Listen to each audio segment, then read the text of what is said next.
ഒരൊറ്റ നിസ്കാരം സമയത്ത് തൊട്ട് പിന്തിച്ചു. അള്ളാഹുവിന്റെ ദീന് പഠിപ്പിക്കുന്ന കാരണത്തിന് വേണ്ടിയല്ലാതെ. നിങ്ങൾ എന്ത് കാരണം പറഞ്ഞോളി, ഞാനതൊക്കെ റദ്ദ് ചെയ്യും. ദീന് പഠിപ്പിച്ച രണ്ട് കാരണങ്ങളുണ്ട്. ഒന്ന്, അനിയന്ത്രിതമായിട്ട് ഉറങ്ങിപ്പോയി, നിസ്കരിച്ചാൽ മതി, അള്ളാഹ് ഇത് ശിക്ഷിക്കൂല എന്ന് ഉറങ്ങിയിട്ട് 7 മണിക്ക് 8 മണിക്ക് എണീക്കുന്ന മഹാന്മാരെ പറ്റി അല്ല പറഞ്ഞിട്ടാ. ഉസ്താദ് നല്ല മസല ഉസ്താദ് പറഞ്ഞു, അതല്ല പറഞ്ഞേ. എന്നും എണീറ്റ് നിസ്കരിക്കുന്നതാണ്.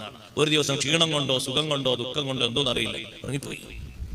വിളിച്ചിരുന്നു, പക്ഷെ ഉറക്കയാളെ വിട്ട് പിരിയാത്ത രൂപത്തിൽ നിന്നുപോയി. അങ്ങനെ ആ മനുഷ്യൻ ഒരു നിസ്കാരം നഷ്ടപ്പെട്ടു. നിസ്കരിച്ചാൽ മതി, അല്ലെ പിന്നെ എപ്പോഴും അങ്ങനെ സംഭവിച്ചു പോയി ക്ഷീണം കൊണ്ട്, നിസ്കരിച്ച് വിട്ടിയാൽ മതി എന്ന് രാവിലെ 8 മണിക്ക് എണീറ്റ് പല്ലേജ് നിസ്കരിക്കുന്ന ആളെ പറ്റിയല്ലേ പറഞ്ഞു കേട്ടോ. ആവർത്തിച്ചാൻ പറയാം, അവരെ പറ്റിയല്ലേ പറഞ്ഞു.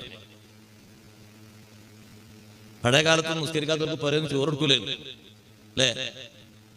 അപ്പൊ നിങ്ങൾ കൊടുക്കാതെ വരും, കുറച്ച് കഴിഞ്ഞാൽ പോലീസ് വണ്ടി വരും, മാനനഷ്ടത്തിന് കേസ് കൊടുക്കുന്നു.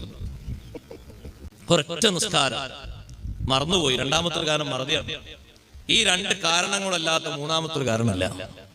എന്ത് കാരണമാണ് നിസ്കാരം ബന്ധിക്കാൻ? ജോലി എടുക്കാൻ ബുദ്ധിമുട്ടുള്ള ആൾക്ക് നോമ്പിന് വരെ കൺസെഷൻ ഉണ്ട്, നിസ്കാരത്തിന് ഒഴിവില്ല.